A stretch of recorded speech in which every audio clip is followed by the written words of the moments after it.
Hey everybody, Orpheolus here. Welcome back to Pokemon Sword and Shield. Last time we got ourselves our final gym badge, and this time we'll be making our preparations before heading on to the final route. Before we do so though, a few things have opened up now. First thing to note though is that now we have completed every single gym badge, we'll be able to buy ourselves full restores, which I kind of want to do because full restores are actually really good. Max potions you can buy, I think after this 7th gym, 6, somewhere around there. And yeah, so you'll be able to buy out everything, including max potion, which is useless really. So yeah, so that's new things there. Next up, Pokey Jobs. The remainder of the Pokey Jobs are going to be available for you to use. Congratulations! The new badge of yours has opened the door for some new jobs. Check them out. Alright then, so there's new job postings. I've already kind of went over some of these, so as a little bit of things though, this is the big one. Top secret project. We are searching for some help. The work must be kept completely secret. We will pay you handsomely. So yeah, so this is an unknown sender. Wants 30 Pokemon, but your reward for doing so depends on how good you do it. If you do it perfectly, you get like 15 to 30 big, big nuggets, which sell for like 300,000, something like that. This is a big one. So yeah, also we go to our post office, and yeah. This one is the big one because it gives you like up to 30 Pokemon. They require a lot of Pokemon though. So this one wants resistance to the fairy, flying, and that's I can think of steel Pokemon, I guess. So yeah, so some very good ones. This one's one of the best ones you can do. I think our post office too, so yeah. Just something of note there, just a creepypasta sort of thing. It requires like 30 Pokemon to do so. It's hard to fill out, but if you're able to do so, congratulations, you don't have to worry about money for the rest of the game. And again, money's already easy to come by. The next thing to note though, heading out here to the wild area. A few new things have opened up though, which is kind of where the rest of the episode's going to be. The first one, and kind of an important one, is that now that we have every single gem badge, 5-star raids will be now appearing. 5-star raids, they're pretty much going to encompass you about in-game levels of Pokemon. Like, level 50, 60, somewhere around there. And those fights are going to be very hard because you got 2 waves of things to go through. In all honesty, I'd recommend holding off on 5-star raids until you are done with the post-game. Just because, unless you got some friends that are able to join you online, the Pokemon there are just unforgiving. Like, they are not built for your AI members. They are built for being endgame. The next thing to note, though, is that we're heading here to Lake of Outrage. It's normal weather, not my favorite weather. I kind of wish it was sunny here because there's quite a few new Pokemon here that are only available during the sunny weather. So some lots here too. So the Pokemon available here are going to be pretty strong and dangerous around here too, but you're able to now catch them. I've kind of already gone over the Pokemon, or I guess the animals available here. I'll go over their bios at the end of the episode just because there's quite a few new Pokemon there. I just wanted to see what type of weather it was there. The next thing to note though is that there's going to be quite a few Dynamax Pokemon you can get. If you challenge these Pokemon at 5 stars, there's a very small chance, like a 5% something like that, for them to be Gigantamax. It's brutal, hard, and stupid. Not only that, if you join like a Gigantamax raid online, unless you have a Master Ball, don't expect catching it. So I'll be showcasing a couple of the ones I know have Gigantamax. I'm not going for them all, I'll just go over some of them. This here's the first one. This one has a chance of having a Grimmsnarl. This one contains Morgrim. Yeah, it's very rare that it's going to be a rare beam. It's like a 5% chance for that rare beam to be 5 stars, something like that. At least. So we'll be going over the strong mons that are available now. These strong mons are going to be level 60. Rare Pokemon that you normally cannot find and all that stuff. So these are the ultimate strong mons. Here in Pokemon Sword, this is going to be a Komodo. In Pokemon Shield, this is going to be a Tyranitar. Duraladon is a very strong endgame Pokemon, just doing some quick battle work, I guess. I'll be kind of attempting catching him, not really. I'm not really expecting to catch him because of the level difference. Well, damn, I actually caught. So, yes. A very strong Pokemon here. A very well-rounded Pokemon, good stats and good everything. Tyranitar is also a good Pokemon, just be careful of the Sandstorm. It's slow but very powerful. I personally prefer Komodo over Tyranitar, but still both are very powerful Pokemon, so that is the first of the in-game super strong mons that are worth considering using. Next up, I am curious. I don't think so at this point in time. Okay, it must be later on. So that is the first of the in-game strongmons of note. The next one is that without DLC and certain types of weather, right around here you can find yourself a, it's supposed to be industrial weather, I guess it's a little bit weird with that. Is that you'll be able to encounter yourself a, in that general area, my brain cannot think today. Gigalith, there we go. One of the trade evolution mons. Next mon to note though is going to be right here with Machamp. So yeah, so this is another one of the trade mons you can find here in the endgame now. Machamp's a really strong Pokemon, having high attack, decent other stats. It's a very good Pokemon. I consider it better than a lot of other fighting type Pokemon such as Pablopuss, or I guess Grapploct. Yeah, one that's kind of considering using. It's a good Pokemon, nice, well-rounded, and all that fun stuff.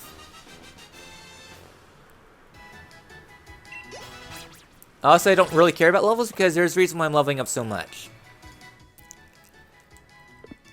It'll be balanced out in the post-game, trust me. You'll need all the experience you can. So that is another very important strongmon of note. Another one of the trade evolutions of sort. Alright, the next strongmon of note here is going to be Hero of the Stony Wilderness, because here we get ourselves Dusknoir. Another trade evolution that requires an item. As a Pokemon, Dusknoir is okay for the endgame. It's a very defensive Pokemon, not fantastic, but it can work, I guess? It's defensive, but it's not super fantastic. Also good luck catching it because it has Curse and Destiny Bond. The next strong mon of note here is going to be here at the outskirts of Giant's Cap, because here we get ourselves a Gengar. As a Pokemon, Gengar is a very powerful special attacking Pokemon, having high special attack and very good speed. Low defense, it's a very powerful Pokemon to use. Another one that's really worth considering using in the endgame. Do you note though that it's a hard-hitting Pokemon? Not hard to fight, I would say, but it is a little bit annoying. Problem though is that it is fast and it hits very hard. Oh, I actually caught it. Alright, that'll help out with that spooky ghost challenge thing. I actually didn't think so because I know I couldn't run from that because Gengar's super fast. Alright, the next strongmon den of note is going to be right here in Pokemon Sword. This Pokemon's going to be a higher chance of being a Machamp. On Pokemon Shield, there's a chance for it to be a Gigantamax, Yay, the event mons. The event mons are actually very stupid at this point. Wait, hold on one second. That's right. In terms of recording, this actually takes place in oh. I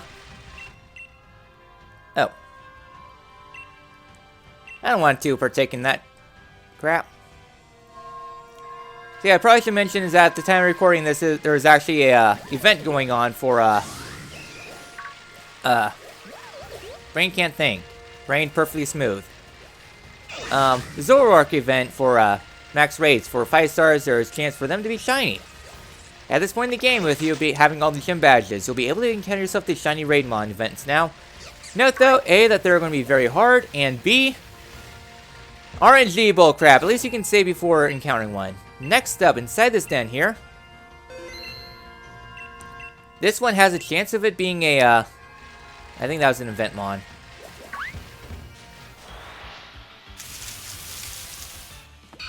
Togepi! No, not Togepi. I was actually not expecting Togepi at this point. I mean, I like you, but I already have all the Togepis I want. That's just one for the decks. Anyways, like I was going to say before I got interrupted, my brain started brain farting. That den there has a chance of it being a Gigantamax Alcremie for the 5% rare beam. Next area of note though is going to be on this island here. For most days, you'll be able to encounter yourself a Glade, a very powerful physical attacking Pokemon. On some days, such as during the snowstorms and such, this Pokemon will be replaced by a Weavile, a very fast Pokemon. Glade's much better. Yeah, another strong mon of note here is going to be the Glade. It's a good Pokemon. It's hard to catch though, and its defense stats not fantastic, but its special defense and its attack stat are fantastic and kind of worth using. Also, this may or may not be an exhibition about how superly powerful the Quick Balls are.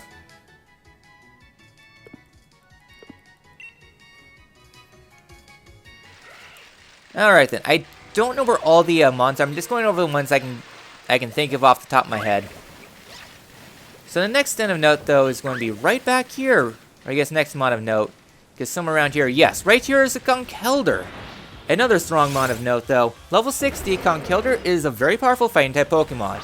While it is slower than Machamp and not very special defense, its attack stat is next to none, and it has access to a lot of other interesting aspects. It's only level 55, so a little bit less overpowered than others. So yeah, it's a very powerful Pokemon. High attack stat, combine that with like Guts and Facade, and you get yourself a potent Pokemon. A very powerful Pokemon, and one that you have to give its distance because it is that strong. Alright then, so next up is going to be here at the Giant Seat, because there's a couple of interesting raids going on here. First thing to note though is that right there is going to be a level 50 Steelix, a very powerful defensive Pokemon. I'm not really going to bother with that. I already have a Steelix in my thing. Very powerful defensive Pokemon, high defense and good attack, slow everything else, just asking for a body press, like one of the highest defense stats in the game. The next thing to note, though, it's going to be inside this den here. This den has a chance for it being a Gigantamax Duraladon. Alright, and that's a Colossal. Maybe it was Colossal for that one. I'm starting to think that was Gigantamax Colossal. Inside this one, though, is a chance... No, I think this one is the Colossal one. That's the Event Dusknoir. Which might be of use, I guess, for me, I don't know. Now, I'm recording this around Halloween.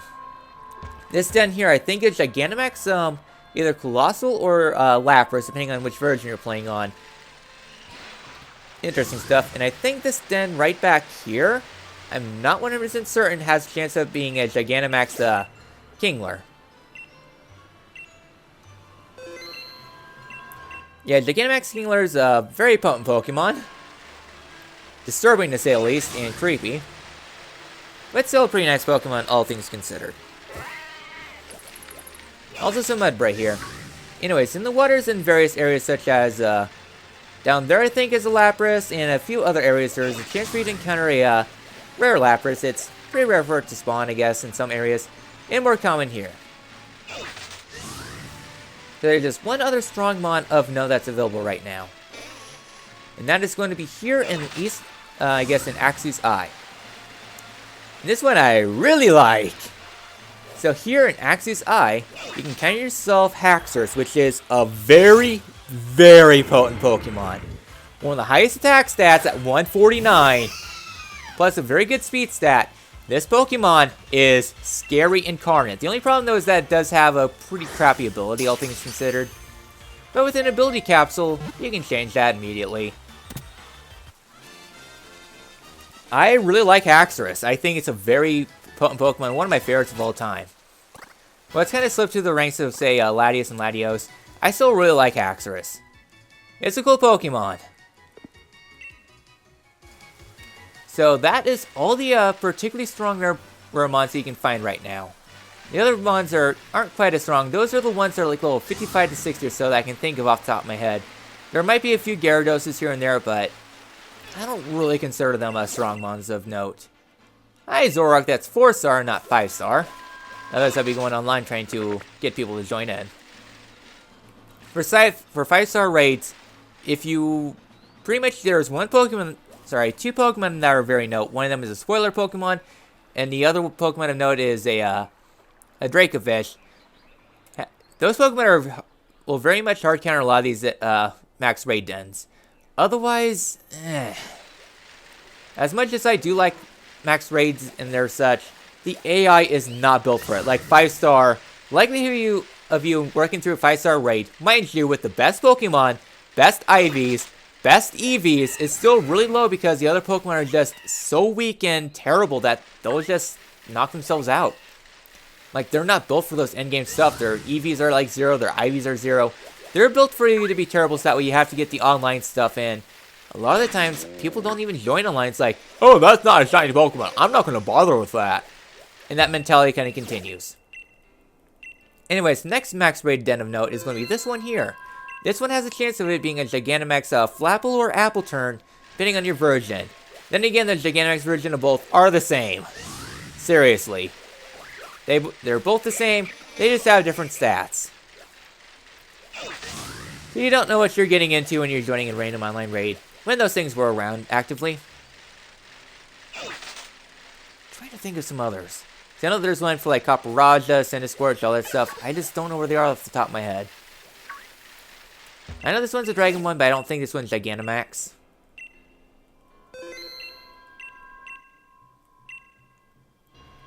Nope. And there's also some over in the Isle of Armor. I kind of already mentioned that when we were back in the Isle of Armor. So those are the ones I can think of off the top of my head.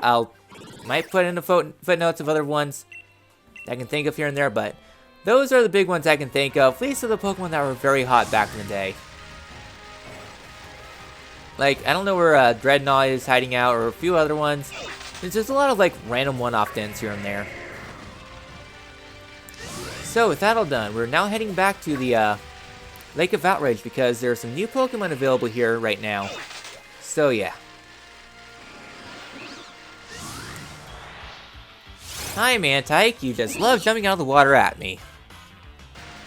Alright then, so lastly, here at the Lake of Outrage, there's a few unique mons here.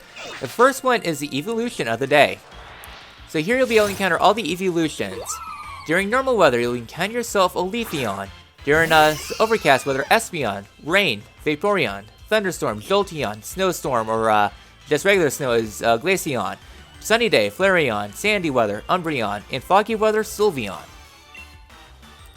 I personally really like the evolutions. So if you want to catch one, here you go, but yeah, they're all pretty decent Pokemon. Their move pools are limited, but they're also pretty strong. The main two are going to be Leafeon, Vaporeon, and Espeon. Those are like the big three I like. Anyways, level 60 for Cremuse, so I no longer get the level penalty. I also don't really care about levels at this point anymore. So next up, this very imposing den looking thing. Putting Wish and Peace in here. I kind of mentioned this before. This one has a chance of being a Gigantamax Charizard. Oh hi, Heatmore. Another interesting Pokemon to note. If only. So yeah. So next up, this Wildmon over here is going to also be one that changes day to day. Over here, most of the time it's going to be Gardevoir for non-overcast. Otherwise, Genetics will be another Pokemon here. So yeah, I guess a free source of Gardevoir. I really like Gardevoir. It's a very good endgame Fairy Psychic Pokemon. Worth bringing on into the endgame. I've used one before, and it's very good. Many times before. Honestly, too many times. There we go. Spartoon's level 59 now. And I think we're done catching Pokemon because, holy hell, there's a lot of strong mons here. So yeah. As you can see, these Pokemon are like 10 levels above the last gym, so with this being able to catch any Pokemon, yeah, it's very potent to say the least. So, going on through the grass here, there's various very strong Pokemon here, and a few new ones. If you want some good weather to go through, overcast, rainy, sandstorm. So yeah, there's a few new Pokemon available here right now. So, with this all done, we're going to wrap up the episode here since that's more or less all that we can encounter here at this time. So with this all done, next time Pokemon Sword and Shield, we return to Hammerlock and we fly off to the last destination. We begin our descent to the top of the map. We've worked our way, now it's time for us to head to the top. When dawn awaits. Except we have Route 10 ahead of us. I will see you all then, and now for the last wild area bios. Alright, now it is time for the last bios of the wild area here at the Lake of Outrage. There's a lot of strong Pokemon here. They're all going to be close to level 60, so yeah. So I guess the first Pokemon to note though is going to be Ditto. Ditto you can find here pretty commonly in a lot of other weathers. Holy crap, there's loads of Ditto here. And honestly, Ditto is a hard pass. Ditto is used for breeding. That's really it. All it does is transform into Pokemon. And yeah. As for its abilities, its regular ability is kind of useless. You really want its hidden abilities, so that way you don't waste one turn transforming. So yeah, it's a pretty suspicious Pokemon, all things considered. Loves vents and all that stuff. Otherwise, it's a Pokemon to pass, unless you want to complete your Pokedex, because you want some Pokemon to breed with. Next up is Jangmo. Rarely in the grass, you can find Jangmo and Hankomo. And you're better off just catching Komomo in the Dusty Bowl. Sort of exclusive, Komomo is a very well-rounded Pokemon with solid stats. High defense, good other stats, but not the fastest, but modestly fast. It gets the job done. As for moves, Clanging Scales is its signature attack that debuffs its defense for a pretty strong attacking move. Though honestly you're better off getting Draco Meteor later on, and using physical moves. A very tanky Pokemon, it will last you quite well in battle. As for moves, Dragon Dance, Close Combat, Elemental Punches, Earthquake, and a lot of other TMs, it's a pretty nice Pokemon. It does its job well, it's strong Pokemon, good attacking stats, not as overpowered as, say, Haxorus and such in terms of stats. It's just a really nice well-rounded Pokemon, jack of all trades, and a very defensive Pokemon, just keep it away from fairies. Next up is Larvitar for Pokemon Shield. Larvitar takes a while to evolve.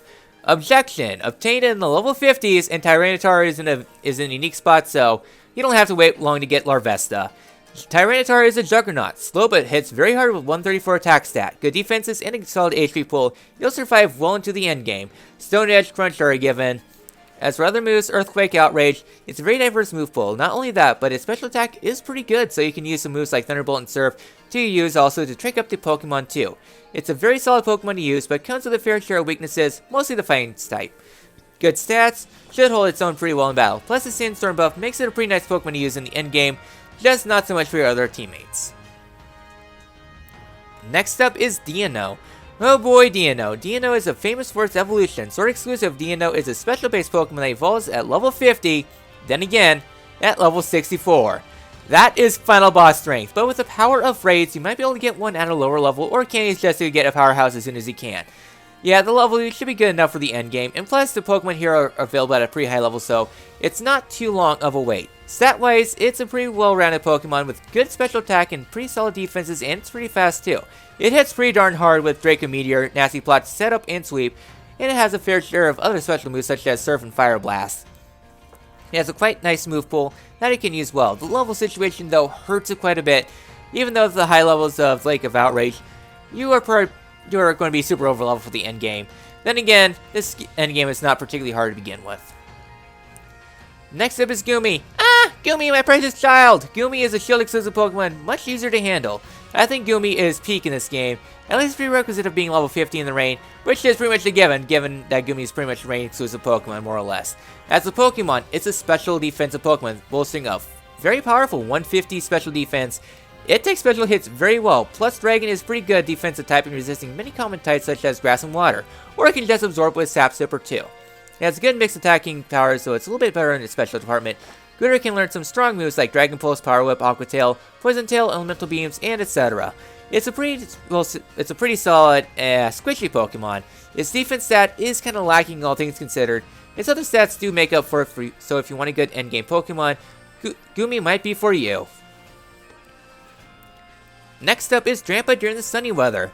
So if using pseudo Ubers aren't really for you, Lake of Outrage has some other alternatives for you to consider. First up is Drampa. Drampa is always stuck in the endgame. Sorry, you're just not really that well liked. At least you're obtained a little bit earlier than, say, Sun and Moon where you're obtained in the last dungeon.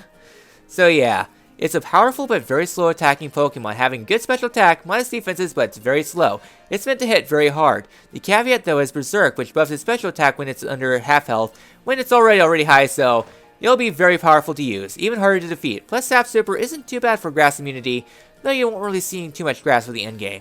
It's alright special move pool, access to beams of power such as Surf, Hyper Voice, Fly, Dragon Pulse, amongst others. It's a pretty solid option. Main issue though is that it's pretty slow, but it could work pretty well for the endgame.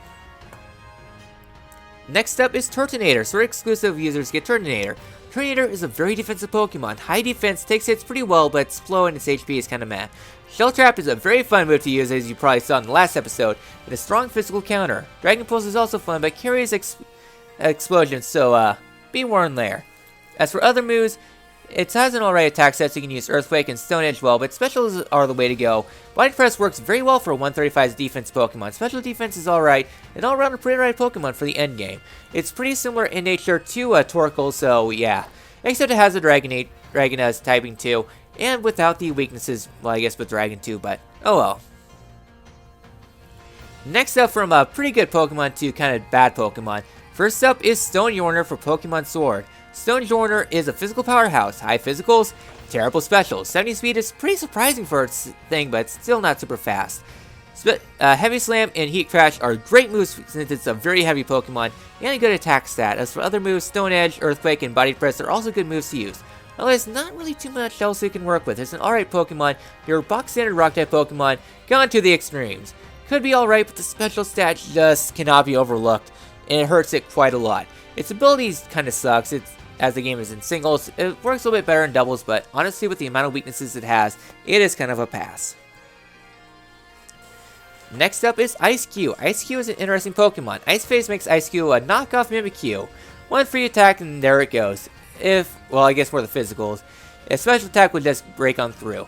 As for its typing, it's kind of different depending on what phase it has. If it has the Ice Phase, then it's going to be more of a defensive Pokemon, but without Ice, it trades its defenses for more speed, so it'll be able to go fast. It'll be able to regain its Ice if it's hailing out, so kind of an interesting Pokemon to use there. As for other moves, it's not really super fantastic. I mean, it has the signature moves of Belly Drum, Ice Cold Crash, but those are egg moves and will need Ice Punch to survive. As for other moves, then Headbutt, Substitute, Liquidation are all pretty nice to use. Overall, it's a decent Pokemon at best. There's a lot better options to use instead, so I kind of say pass, just because you have Pokemon like Lapras around.